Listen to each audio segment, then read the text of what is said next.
Good evening, everyone. The second day of the 2014 high school football pre-district games are here. Let's start off in Division III as the 7-2 Marquette Redmen got to play in a controlled environment tonight inside NMU Superior Dome as they hosted 6-3 Mount Pleasant.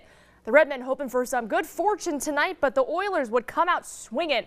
Jake Mogg leaps over the pile for the 1-yard score late in the first quarter for the 1-yard touchdown. He had 3 touchdowns in the first half. In the second quarter, Redmen trailing by 2 scores. Nick Burkholder, Caleb Perry, 45 yards on that haul, and that will lead to another Mogg touchdown. Good effort from Marquette. They're trailing 4 scores, but still playing pretty hard. Scott Tripp with the carry, and watch this offensive lineman Cassidy Stoken wills him forward for a couple more yards. Talk about determination. So 2nd and 11 from the 21. Brett plays Connor Brazo. Check out this catch by Brazo. Good hands play here for the touchdown, but it wasn't meant to be for Marquette. Mount Pleasant will move on in Division III as they win 40-14. To Division V, Menominee hosting Gladwin, and the Flying G's came out flying. Up 7-0 early. Check out this pass. It looked kind of like a punt to the end zone.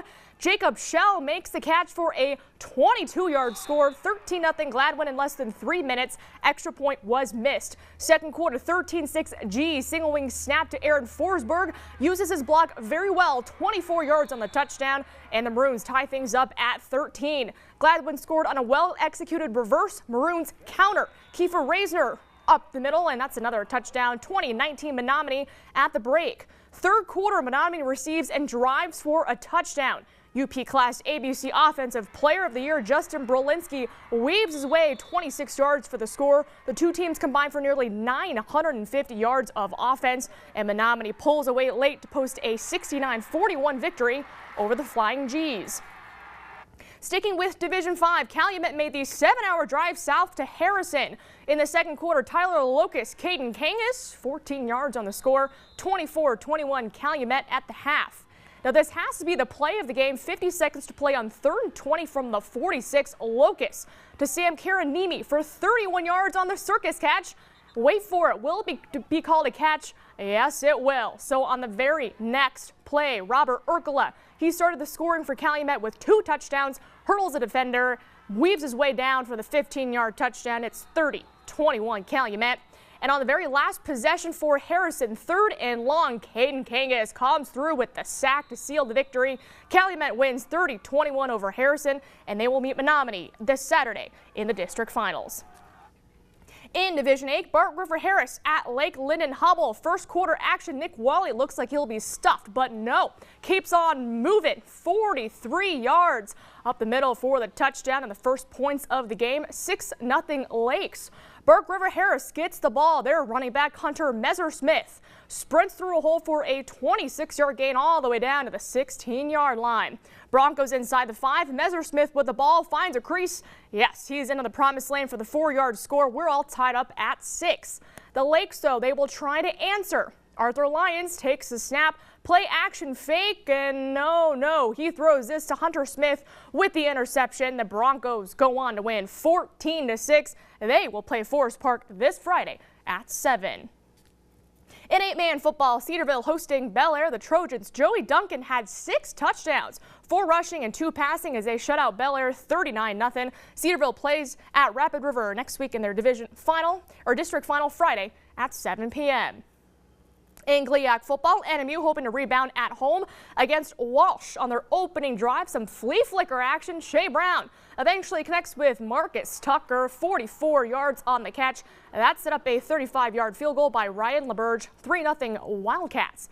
Cavaliers add some points on the board as well. Justin Keith, Anthony Schrock deep in NMU territory. That set up a 22-yard field goal by Michael Dukas. We're tied at 3. Late in the second quarter, Wildcats trailing. Oh, beautiful catch there for Marcus Tucker on the 33-yard score. But Walsh scored 21 points in the fourth quarter. Aaron Mail's touchdown with just under a minute left sealed the victory for Walsh as they come back to win 27-24. Charlie Leffingwell had a career day rushing for 221 yards and all of Michigan Tech's 5 touchdowns. The Huskies moved to 7-1 on the season with a 35-17 win over Tiffin on the road.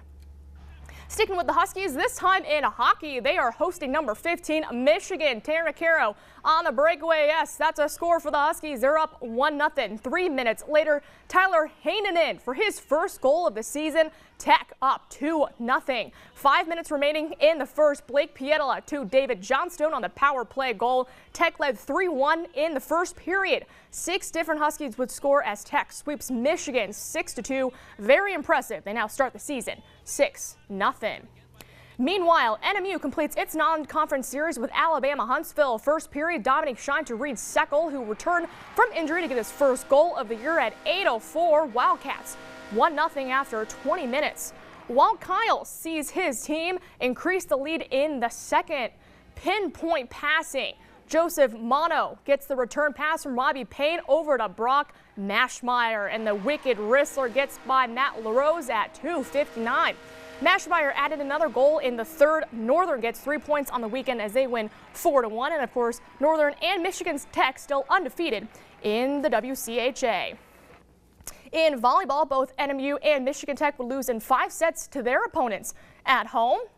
NMU soccer ends the regular season with a 2-1 loss to Saginaw Valley, and they will open up GLIAC quarterfinal play this Tuesday at Ohio Dominican, while Northwood shuts out Michigan Tech 1-0. The Huskies open up quarterfinals play this Tuesday against Walsh. In some GLIAC basketball, Michigan Tech open up their season with an exhibition game at Wisconsin Green Bay. They would fall 74-50. So for more sports scores and highlights, visit our website, uppermichigansource.com. And if you're a Michigan fan, you're now 4-5 on the season with a 34-10 win over Indiana.